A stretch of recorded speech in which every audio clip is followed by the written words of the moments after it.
السلام علیکم ورحمۃ اللہ وبرکاتہ۔ ایک معاشرہ تھا، اس میں ایک عادت بد تھی، اسی بیٹی سے بہت نفرت تھی۔ اللہ کی قدرت کہ اس کے ہاں پہلے بیٹا پیدا ہوا، اسے اپنا بیٹا بہت عزیز تھا، بہت ناز و نم اور لاڈو پیار سے اس کی پرورش ہوئی۔ چند سال بعد ملکہ پھر 19 سے ہو گئی۔ ولادت کے دن قریب تھے، لیکن بادشاہ سلامت کو کسی دوسرے بادشاہ کی دعوت پر ملک سے باہر جانا پڑا۔ جانے سے پہلے بادشاہ نے ملکوں کو حکم دیا کہ میں کہیں باہر جا رہا ہوں، اگر میرے آنے سے پہلے ولادت ہوئی، لڑکا ہوا تو ٹھیک، لیکن اگر لڑکی ہوئی تو اسے ہلاک کر دینا۔ بادشاہ چلا گیا۔ چند ہفتے بعد اس کے ہاں لڑکی کی ولادت ہوئی۔ اولاد ماں کو بہت پیاری ہوتی ہے۔ ملکہ رونے لگی کہ اے اللہ، اب میں کیا کروں؟ ولادت کے وقت ایک دائی موجود تھی جو ملکہ کی حالت ذات دیکھ رہی تھی۔ اللہ نے اس کے دل میں رحم پیدا کیا۔ اس نے ملکہ سے کہا، اے ملکہ، اب دل چھوٹا مت کیجیے، میں یہاں سے سب کے سامنے بچی کو ہلاک کرنے کے بہانے لے جاؤں گی، پر میں یہاں سے اسے اپنے گھر میں لے جا کر پالوں گی۔ اگر آپ کسی طرح سے بچی کے لیے خرچ وغیرہ بھیجتے رہیں گے تو آپ کی بچی خوشحال اور آسودہ ہوگی، اگر نہ کچھ غریب کو جو نصیب اسے بھی پالنے کی کوشش کروں گی۔ ملکہ نے کچھ سونا، چاندی، زیور وغیرہ بچی کے واسطے تھما دیا، بچی کو اس کے حوالے کیا۔ محل میں یہ بات پھیلائی گئی کہ تائی نے بچی کو لے جا کر ہلاک کر دیا، جبکہ تائی نے شہزادی کو اپنے گھر لا کر پورے ناز و نام سے اس کی پرورش شروع کر دی۔ جب بادشاہ اپنے سفر سے واپس آیا تو اسے یہ احوال سنایا گیا کہ آپ کے جانے کے بعد بچی کی ولادت ہوئی اور آپ کے حکم کے موجب اسے ہلاک کر دیا گیا۔ بادشاہ اپنی بد عادتی کے باعث خوش ہوا۔ دائی نے لوگوں کے سامنے شہزادی کو اپنی نوازی ظاہر کیا۔ کبھی کبھار بادشاہ سے چھپ چھپا کے شہزادی کو لاتی اور ملکہ اپنی بیٹی کو دیکھ کر اس کی ممتا کو کچھ قرار ملتا اور وہ دائی کو سونا چاندی اپنی بیٹی کی نگہداشت کے واسطے دیا کرتے۔ کیونکہ شہزادی کی پرورش اچھے طریقے سے ہو رہی تھی، اس لیے خوب کاٹ نکالے، خوبصورت تھی، اس لیے جوان ہوتی ہوئی دنیا کے سامنے شہزادی نہ ہوتے ہوئے بھی شہزادی کو طرح دکھنے لگی۔ ایک دن بادشاہ کی سواری شہر سے گزر رہی تھی۔ اس وقت شہزادی اور دائی بھی اسی راستے سے گزر رہی تھی۔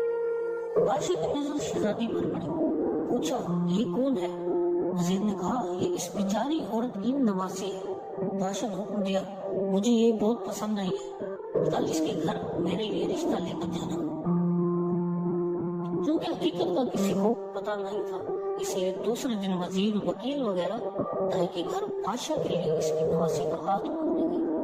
اب دائی کے افسان ختم ہو گئے کہ یا اللہ، اب کیا کروں؟ اس نے صاف انکار کرتے ہوئے کہا، میں ایک غریب ہوں، میری نواسی بادشاہ کے لائق نہیں، اور نہ ہی بادشاہ کا کسی غریب سے رشتہ جوڑنا صحیح ہے، اس لیے دوبارہ اس سلسلے میں میرے گھر مت آئیے گا۔ بادشاہ خود تو نہیں آیا، لیکن دائی کے گھر رشتے کے لیے بہت سے بندے بھیجے۔ سب نے دائی کو بہت منت سماجت کی، لالچ دی، روز دھمکی دی، لیکن دائی دس سے مس نہیں۔ تب بادشاہ نے حکم دیا کہ دائی کو پکڑ کے خوب سزا دے تاکہ وہ رشتے کے لیے مان جائے۔ سپاہی دائی کو پکڑ کر بادشاہ کے سامنے لائے اور انہوں نے اسے خوب اور نکل پیٹنا شروع کیا۔ سپاہیوں نے دائی کو کپڑے کی طرح نچوڑ کے رکھ دیا۔ بیچاری پہلے سے ہی دو ہڈیوں پر تھی، اتنی مار برداشت نہ کر سکی اور بادشاہ کے سامنے چیخ پڑی، بادشاہ سلامت، یہ کوئی اور نہیں بلکہ آپ کی بیٹی ہے، میں نے اسے ہلاک کرنے کے بجائے لے جا کر اپنے گھر میں اس کی پرورش کی ہے۔ اب بادشاہ کو احساس ہوا کہ وہ کیا غلطی کرنے جا رہا تھا۔ خدا نے اسے گناہ عظیم سے بچایا۔ وہ اور زیادہ غصے میں آ گیا اور اپنے بیٹے یعنی شہزادی کو بلا کر حکم دیا کہ اپنی بہن کو جنگل میں لے جا کر قتل کر اس کی آنکھیں نکال کر گردن کا خون لا کر مجھے دکھا دے تاکہ مجھے یقین ہو جائے۔ شہزادہ پریشان ہوا کہ وہ کیسے اپنے ہاتھوں سے اپنی بہن کو قتل کرے، اس کی آنکھیں نکال لے اور اس کی گردن کا خون لا کر باپ کو دکھا دے۔ इसे किसी सूरत ही गंवारा न था। अगर क्या इसे अपनी बहन के मुताबिक अब मालूम हुआ, लेकिन उसे पता था कि बादशाह हर सूरत अपनी बेटी को हलाक करना चाहता है। अगर इसने इसे कत्ल नहीं किया तो बादशाह दोनों को हलाक कर देगा। मजबूर होकर अपनी बहन को साथ लेकर जंगल की तरफ चल पड़ा। जब दोनों जंगल पहुंच गए तो भाई की मोहब्बत बहन के लिए जोश में आ गई। बहन से कहा कि मैं किसी सूरत तुम्हें अपने हाथों से कत्ल नहीं कर सका, मैं तुम्हें यहीं छोड़े देता हूँ। आगे तुम्हारी किस्मत कि तुम्हें दरिंदे खा जाएं या तुम बचकर कहीं और निकल जाओ। लेकिन बहन ने भाई का हाथ पकड़कर कहा, नहीं भाई, तुम मुझे कत्ल कर दो, मेरी आंखों को ले जाकर पाप को दिखा दो, नहीं तो वो तुम्हें मार देगा, जो मुझे किसी सूरत गंवारा नहीं। दोनों बहन भाई एक दूसरे के गले लगकर रो पड़े। आखिर किस तरह भाई ने बहन को मना लिया। शहजादी आंसू बहाते हुए घने जंगल की तरफ जाने लगी। आखिरी बार पलट कर भाई को देखा और जंगल में घुस गई। इसके बाद शहजादी ने इधर उधर से ढूंढकर एक हिरन का शिकार किया। इसकी गर्दन का खून निकाला और आंखें निकाल कर ले जाकर बादशाह को दिखा दिया। बादशाह ने आईना मंगवाया, इसमें इन आंखों को और अपनी आंखों को से देखा। जब इसको यकीन हो गया कि आंखों का रंग एक ही है, तब इसे तसल्ली हुई। मलका ने किस तरीके से शहजादी को बुलाकर इससे बेटी के मुतालिक पूछा। शहजादी ने मां के सामने सारा अहवाल गोश गुजार कर दिया। मलका ने मुंह उस्मान की तरफ अपने हाथ ऊपर उठाए और बेटी के लिए दुआ मांगी कि हे अल्लाह, तू मेरी बेटी की हिफाजत कर, इसे अपने ईमान में रख और इसे किसी अच्छी जगह पार दो। अब आगे शहजादी का किस्सा सुनिए। शहजादी जंगल में रहने लगी और भूख मिटाने के लिए जंगली फल फूल बूटे खाकर अपना वक्त गुजारने लगी। इस दौरान बहुत सा वक्त गुजर गया। झाड़ियों कांटों से उलझ कर इसकी कसीदा कपड़े तार हो गए। आखिरकार इसकी बदन में कोई कपड़ा न रहा। एक दिन किसी और मुल्क का बादशाह अपने लावा लश्कर के साथ इसी जंगल के रास्ते से गुजर रहा था। इत्तफाकन बादशाह इसी तरफ जाने लगा जिधर शहजादी थी। जब शहजादी के कानों में किसी घोड़े की कदमों की आड़ पड़ी तो जल्दी जल्दी किसी घने दरख्त में चढ़ गई और उसके बड़े बड़े पत्ते तोड़कर अपने सर पर करके छुप के बैठ गई। बादशाह भी आगे इसी दरख्त के नीचे ठहर गया। दरख्त घना और सायेदार था। एक तरफ अपने घोड़े को बांधा और दरख्त के साए में कपड़ा बिछाकर थोड़ी देर सुस्ताने की खातिर लेट गया। क्योंकि इसका मुंह आसमान की तरफ था और वो अपने ख्यालों में गुम था। इसकी नजर दरख्त के घने पत्तों में सीधा किसी एक पर पड़ी।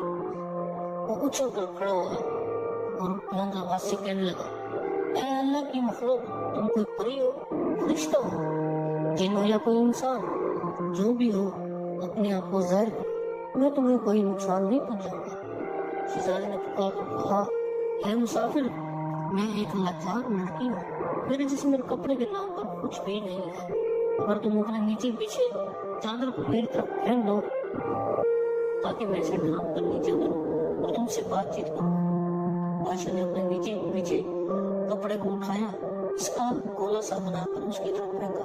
शहजादी ने इस कपड़े से अच्छी तरह ढांपा और किसी न किसी तरीके से दरख्त से उतर गई। जब बादशाह ने शहजादी को देखा तो इसकी आवाज गुम हो गई। इसकी कोई इतनी खूबसूरत लड़की नहीं थी। पूरी दिलो जान से शहजादी पर गिरफ्तार हो गया। जट शहजादी से कहा, मैं एक बादशाह हूँ, अगर तुम बुरा न मानो तो मैं तुमसे शादी करके तुम्हें अपनी मलका बनाना चाहता हूँ। बंदा क्या चाहे दो आंखें। शहजादी ने हामी भरी। वो भी एक ऐसा बंदा चाहती थी जो इसी की इज्जत दे। बादशाह खुशी खुशी शहजादी को लेकर अपने मुल्क रवाना हो गया। अपने मुल्क पहुंचते ही बादशाह पहले वजीर के घर जा पहुंचा और इसे कहा, ऐसा समझो कि ये तुम्हारी बेटी है, मैं कल रिश्ता मांगने आऊंगा और शादी ब्याह जाकर इसे अपनी अमानत यहाँ से अपने महल ले जाऊंगा। वजीर ने अताब बजाकर कहा, बादशाह सलामत, आप पूरी तरह से तसल्ली रखिए, ये आपकी अमानत है और मेरी बेटी, जब आपका दिल चाहे इसे ब्याह कर ले जाइए। बादशाह शहजादी को वजीर के घर छोड़ाया। अगले दिन वकील काजी बादशाह का रिश्ता लेकर वजीर के घर आ पहुंचे। वजीर ने रिश्ते के यहाँ कर दी। एक दो दिन बाद मुकम्मल हो गई। बादशाह शहजादी के इश्क में सब कुछ भूल चुका था। जल्दी शादी का वायदा भेजा और शहजादी को ब्याह कर अपने घर पहुंचे। बादशाह और शहजादी अपनी शादी से बहुत खुश थे।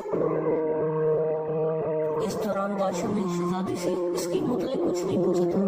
चंद साल बाद इसके यहाँ बेटे की विलादत हुई। बादशाह बहुत खुश था।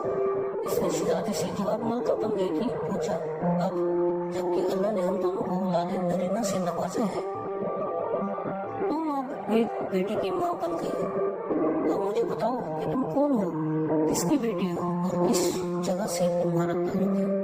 शहजादी ने किसी तरीके से बादशाह को टाल दिया। 9 साल गुजरते चले गए। बादशाह के यहाँ दूसरे बेटे की विलादत हुई। बादशाह ने दोबारा शहजादी से वही सवाल दोहराया। शहजादी ने फिर बादशाह को टाल दिया। आखिरकार उनके यहाँ जब तीसरे बेटे की विलादत हुई तो इस मौके पर बादशाह ने शहजादी की हकीकत मालूम करने के लिए और दबाव डाला। आखिरकार शहजादी मान गई और बादशाह को हकीकत बताई कि वो फलां मुल्क की बादशाह की बेटी है। बादशाह किस तरह बेटियों से नफरत थी, इसने किस तरह मुझे मारने का हुक्म दिया और दाई ने मुझे किस तरह बचाकर अपने घर में मेरी परवरिश की। बादशाह ने किस तरह मुझे देखा, फिर किस तरह अपने भाई के हवाले करके कत्ल करने का हुक्म दिया। मैं इस तरह जंगल में ख्वार जिंदगी गुजारने लगी। वहाँ तुमने मुझे देखा, मुझे अपने साथ लेकर आई और मुझसे शादी की।